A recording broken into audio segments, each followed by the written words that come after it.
Today, police arrested a man in Altoona who they say is the person of interest in the shooting of UnitedHealthcare CEO Brian Thompson. A hearing just concluded at the Blair County Courthouse for Luigi Mangione. Let's listen in. Good afternoon, everybody. My name is Deputy Chief Derek Swope of the Altoona Police Department. Today we're going to go through an incident that occurred in the city of Altoona. This morning at approximately 9:14 a.m., Altoona police officers received a call of a suspicious male at a local restaurant. That male was asked for a form of identification. He then provided a fake identification card out of New Jersey. After a brief investigation, it was determined that the ID provided was in fact a fake ID, and he was subsequently arrested for a forgery charge. Once he was taken into custody for that forgery charge, he was transported to the Altoona Police Department. Once at the Altoona Police Department, that male was searched instant to arrest. It was discovered that he had a United States passport that identified him as, Luigi Mangione. From there, continued search of his property. A firearm was located, and a suppressor was also located. There were also other items of evidentiary value that were located that would assist in this investigation. At this time, I'm going to turn it over to Governor Shapiro for some words.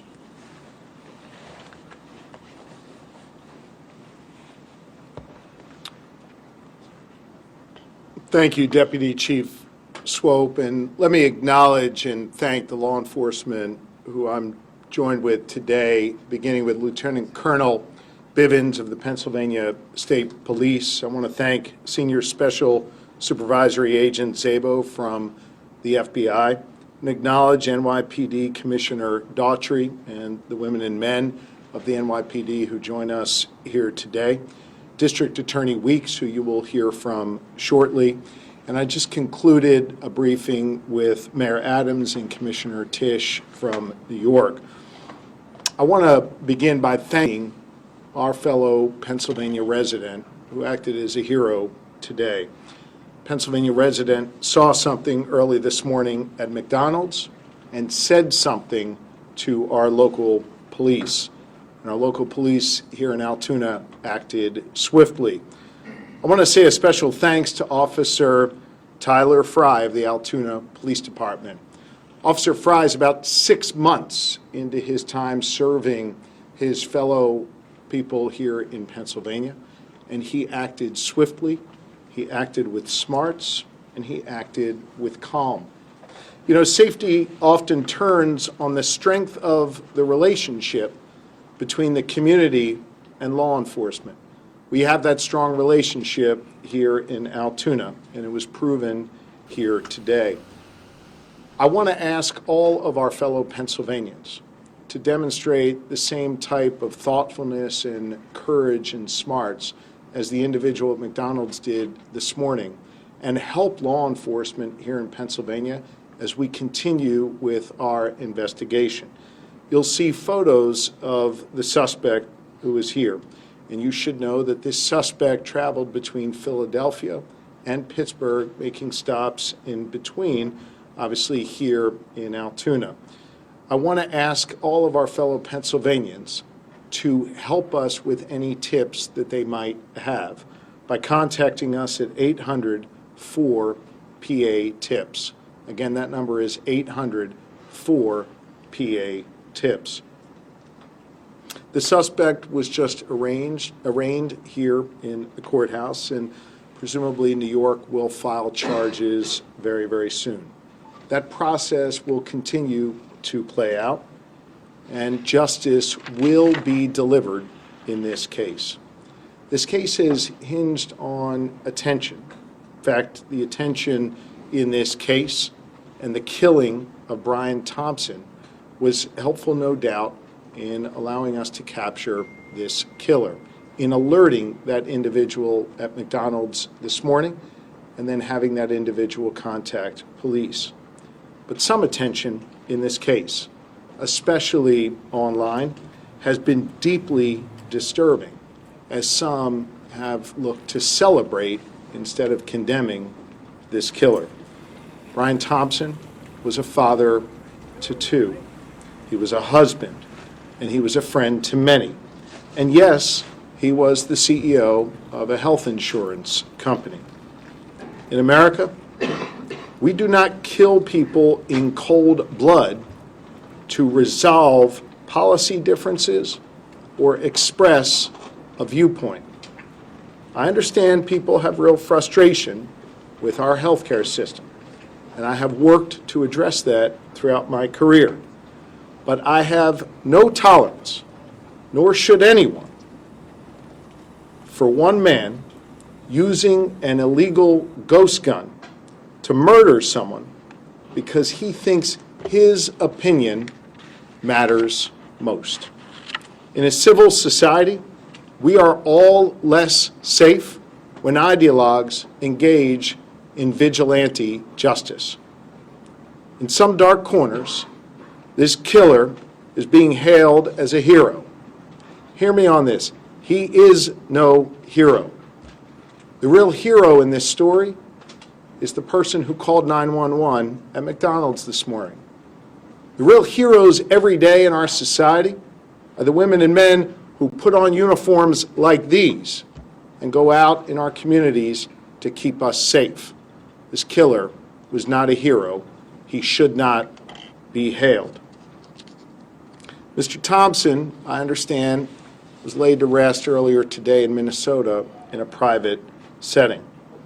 As the conversation continues about this case, let's be mindful not to dehumanize him and make him just an avatar of a system that is disliked by many. He was a father, he was a husband, and he did not deserve to die like this on a sidewalk in New York City. I again want to thank all law enforcement who's present here this evening. Law enforcement works best when it works together.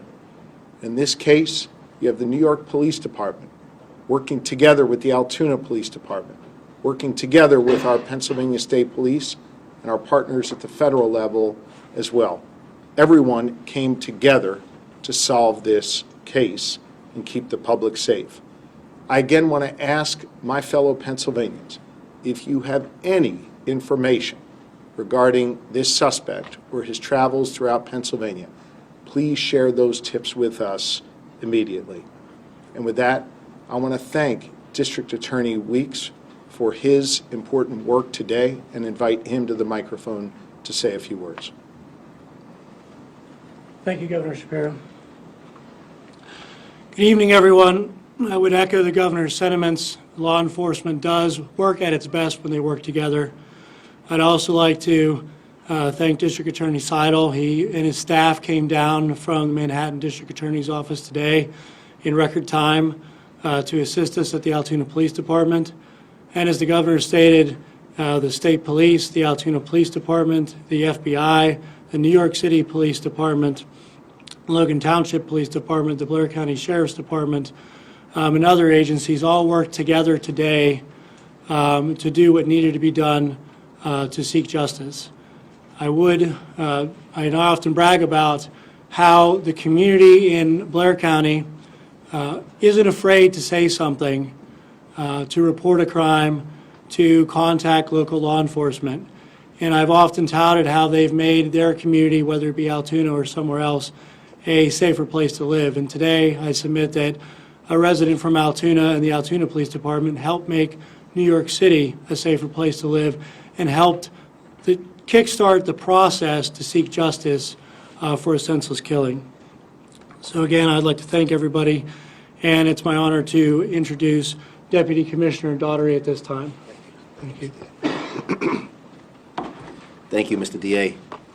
On behalf of the New York City Mayor Eric Adams, my boss, Police Commissioner Jessica Tisch, wants to extend once again their appreciation to the Altoona Police Department, to your leadership team, the federals, state, local authorities, and especially to the customer at the McDonald's that seen something, says something, to the McDonald's employee that called 911 and reported this individual inside of their restaurant. The men and women behind me, the detectives, some of these detectives I've stated behind me haven't been home since Tuesday when this incident happened. They've been working this case tirelessly around the clock. And when they got that phone call, immediately they jumped in their car, the police car, and raced down here to go see if this was the individual that we were looking for. That's dedication. Their commitment to bringing this individual to justice is just standing behind me. And on behalf of the mayor and the police commissioner, they extend their thanks and appreciation to you as well. Here's a message to the criminal element that think that they want to commit a crime in New York City and cross state lines, county lines. The message is very clear. Police Commissioner Tisch's police department will find you and bring you to justice. Just look behind me. Thank you.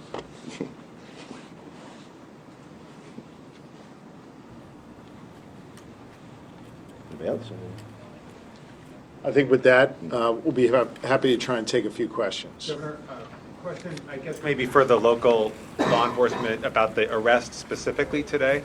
I don't know who that would be. We'll defer but, to Altoona, please. I guess I'm curious if we could hear a little bit more about the dynamics, if you could step to the podium, sir. If we could hear a little bit more about the dynamics inside that McDonald's. I know there was some detail in the affidavit about what happened when the individual was asked if he'd been to New York. Could you speak a little bit to his demeanor and how that played out?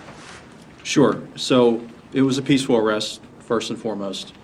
The officer quickly recognized the male as the suspect from the shooting.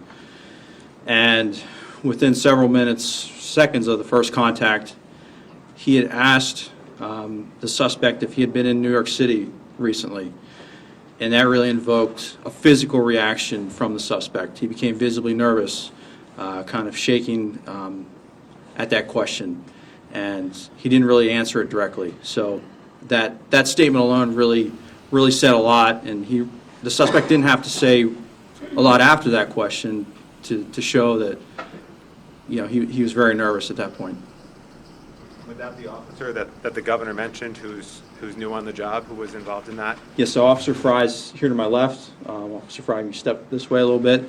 And then his partner that he was with, Officer Joe Detweiler. Officer, could you maybe identify yourself and maybe describe that whole interaction and what played out? Spell your name. Patrolman Fry, Tylerfrye. So whenever we got on scene there, we were able to pretty much find where he was at in the restaurant. And as soon as he was wearing a blue medical mask. As soon as we pulled that down, or we asked him to pull it down, me and my partner and I recognized him immediately, just from what we saw in the media with photos, videos. We just didn't even think twice about it. We knew that was our guy, but he was very cooperative with us. Didn't really give us too many issues. Once we found out his identity, we took it from there.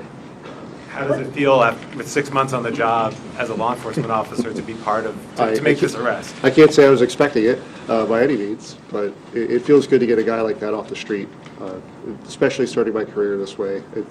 It feels great. So upon his arrest, has he made any statements since his arrest? Has he asked for a lawyer yet? To my knowledge, he hasn't made any statements. You guys How are long was saying he staying in Altoona, and where was he staying? And then was the gun on himself, or was it in like a car somewhere? We are still investigating how long he's been in Altoona. There's still a lot of follow-up to do in this case. Again, the men and women behind me are assisting with that. So we're still looking into it. I'm going to ask Lieutenant Colonel Bivens of the Pennsylvania State Police to address the question you just raised. Thank you. So there are a lot of things that need to be followed up yet in this investigation. Certainly, there were a number of items that were found on his person, in his backpack, that have been inventoried, and we've begun to do an analysis of some of those. There were written documents. There are electronic devices that are in the process of being downloaded search warrants are obtained. And so over the next hours and days, those efforts will continue, and we're going to take a closer look at all of the information that we can glean from that regarding his activities up until and during the time of the homicide, his flight from New York, and we know that he has been in Pennsylvania, excuse me, for several days. And so part of that investigation will also focus on trying to retrace his steps. We've already identified businesses, for example, that he frequented in this area and activities that he engaged in. That led us to more evidence. And so all of that is becoming kind of a mountain of evidence that has to be analyzed and looked at. I'm confident we'll have a much better idea of his activities over the past number of days in New York and in Pennsylvania. Additionally, we're also trying to determine that we don't have another actor or an accomplice out there. And so this information will all be used to help us prove or disprove whether that exists and whether there were any other intended targets. So a lot of questions that are out there that are unanswered yet, but we have a lot of information that we can examine that hopefully will give us some of those pieces of data that we need. You asked, or someone asked about the interview. He was initially cooperative. He is not now. And so he has been arraigned and transported and will be securely housed pending the filing of additional charges in New York. Sir, the investigators say that he is an actual suspect in the... Governor Shapiro, you mentioned that he was in Pittsburgh at some point. Is that correct? What Yes. do you know about that time in Pittsburgh? Billy. We're not going to get into any more details at this time. We would like to hear from any Pennsylvanian or any Pittsburgher who had any sightings or any dealings with the individual. That's why I specifically asked for anyone with tips to share that with us. Can you talk about the extradition to New York? How does that process work? I know that you have your case here, but what happens with the New York part of it? And how long does it take? Thank you. So that answer depends. Once the charging documents are filed in the state of New York, we will file a fugitive justice complaint against the defendant. He'll be brought before a common pleas judge shortly thereafter, and the defendant will be presented with the option to waive his extradition or to contest his extradition. If he waives his extradition, we of course will make him available to the NYPD and the Manhattan District Attorney's Office as soon as we're able to arrange his transportation there. If he contests it, that process typically takes between 30 and 45 days to do the requisite paperwork, but we do that all the time in our office, and that's kind of a normal procedure. On the matter of the backpack itself right now, the backpack itself, you had the one that was in New York. Do we know if that's the same one that he had the time of the shooting there, or is this backpack that he had here one that he may have acquired? And the findings inside, the gun, the silencer, and cash, some foreign currency as well, is that correct? I'll defer to someone else. I'm not going to speculate on any of the interpretation of the evidence. I'm going to rely on the officers doing the investigation to complete that and reach their conclusions. Can we say, sir, that at this point he is a suspect in the hit on the United CEO? Can we call him a suspect at this point? Obviously, he was arrested on other charges. Yes, as we confirmed at his preliminary arraignment with the permission of District Attorney Seidel, we expect charges to be filed forthwith. And obviously, that I'm not going to speculate on that timing, but tonight or tomorrow or sometime in the very near future for homicide. Just to clarify one quick... Sorry, sir, can I just ask? In terms of the officers investigating this case, can you say any more about a suspected possible motive? So at this point, we're not going to comment on that. I mentioned that there is a lot of information to go through. Certainly everything has been or will be shared with NYPD, but there is other information that really doesn't even pertain to that investigation. It, again, focuses more on his activities here in Pennsylvania and other travels. So all of that, hopefully, will shine more light on it. There is some information that gives us some insight into his thinking, but again, all part of the ongoing investigation, and way too early to discuss that. More about the document that was found, the handwritten document. As far as the NYPD, we're not going to be commenting on the investigation steps here. In the next couple of days, there'll be a media availability at One Police Plaza, and Commissioner Tisch will update Commissioner Tisch and the Chief of Detectives, Joe Kinney, will update the media at One Police Plaza. But I will be happy to talk about that. The Commissioner Tisch and the New York City Mayor did FaceTime Officer Fry and then thanked them for their service. So that was he got a pretty cool phone call from the mayor and our police commissioner. Do we know how he got to Pennsylvania? Was it through aircraft, train, bus? How did he arrive in Pennsylvania? Again, we do have a good idea of that, but all part of the ongoing investigation. But just to clarify, Governor, you had suggested, I think I heard you, I want to make sure I heard it right, that he, I guess he took a bus from the terminal at the George Washington Bridge to Philly, and then from there he was around the state and wound up here? Or is that can you be any more specific about how you think this worked? Well, again, I'll jump in, as it's all part of the ongoing investigation. And so, yes, we do have a good idea how he got from Philadelphia to Pittsburgh, but there are some gaps in time. And so before we start laying out a timeline of his travel, we really need to work through all of that. And so we know that at some point it is likely he was in a variety of locations across the state, to include Philadelphia, Pittsburgh, and points in between. And then Altoona. So Philadelphia, then Pittsburgh, and then he made his way back here to Altoona. Again, that'll all be part of the, logically, he's caught here in Altoona, so logically, he was in those locations first. But again, the timeline of all of that will be part of the ongoing investigation. How did he manage to evade detection for several days? Obviously, he was caught at a McDonald's this morning. Guy's got to eat. For the past few days, he's been on the run for multiple days at this point. How did he manage to evade detection for so long? So I think, again, as part of the ongoing investigation, when we determine where he's been, where he stayed, those kinds of things, we may be able to answer some of those questions. But right now, I will tell you that based on everything that we have seen, he was very careful with trying to stay low profile, avoid cameras, not all that successfully in some cases. But that was certainly the effort he was making. He took steps to try and,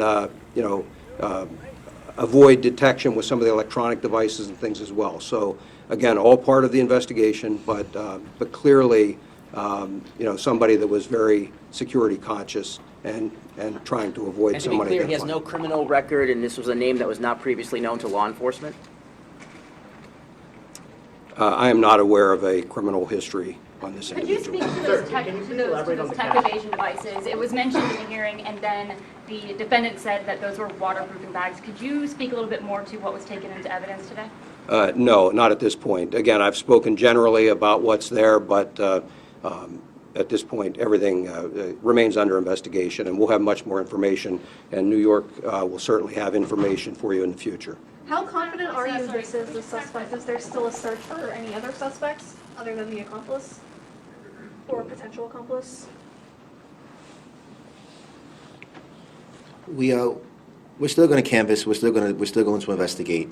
Like I said before, we're going to provide an update in a couple of days by the police commissioner and the chief of detectives back at New York. I will say this, though, if anybody out there that has any information that they think that will help this case, to please contact our tip line, which is 1-800-577-TIPS. And remember, all calls are kept confidential. Just to clarify, the customer spoke with the employee called 911. That is my understanding, yes, sir. Was it a customer that recognized the suspect first, told an employee, and the employee rang the police? Is that correct? The employee recognized him also. Yes, my understanding, I was just confirming, but my understanding is the employee became suspicious, thought they recognized, and wanted someone to check it out further. Because someone referred to a customer earlier, but there was... Yes, that's what I'm saying. I'm sorry, did I say the employee? The customer recognized, notified an employee, and wanted someone to check it out further. Can you confirm which restaurant it was? Was it the one on Plank Road? I'm not familiar with the address of that. It's a McDonald's, Does but local police know? is that it? Yes, they tell me it is. The suspect disputed the currency. Can you explain why there might have been discrepancy or how much he was found to have? Again, we're not going to talk about what was found in the bag. We have accurately cataloged everything that was in there, and that'll be a matter for the future. DA Weeks, could you repeat what you said in court about that money? I certainly stand by all the comments I made at the preliminary arraignment, but I'm not going to comment any more on the evidence at this time. my comments at preliminary arraignment were in support of my argument for bail. Thank you. We probably have time for one or two more questions. Is he being held at a county or state facility? He will likely be taken to a state correctional institution later this evening. Can I just say specifically for Pennsylvania law enforcement, over the past few months, you've had an attempted assassination of a former president, now president-elect. Now you've had this. What do you think about that?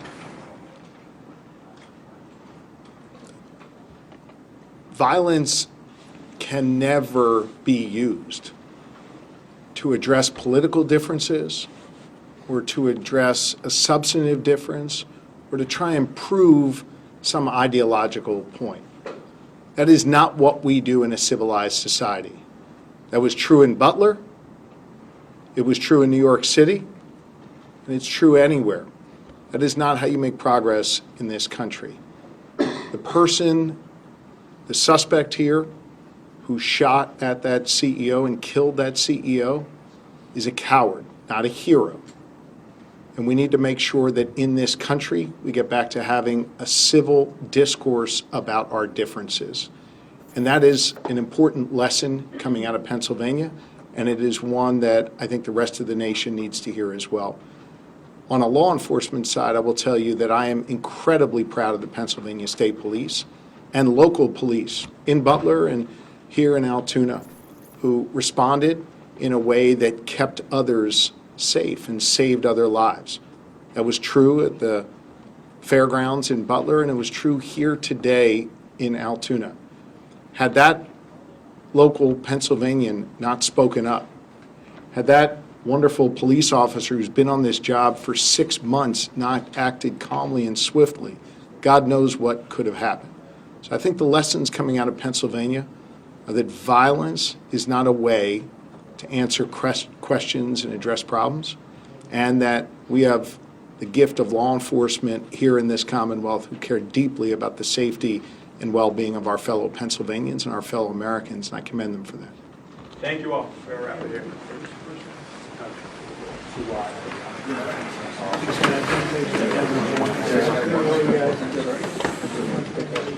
You've been watching a live news conference at the Blair County Courthouse in Hollidaysburg.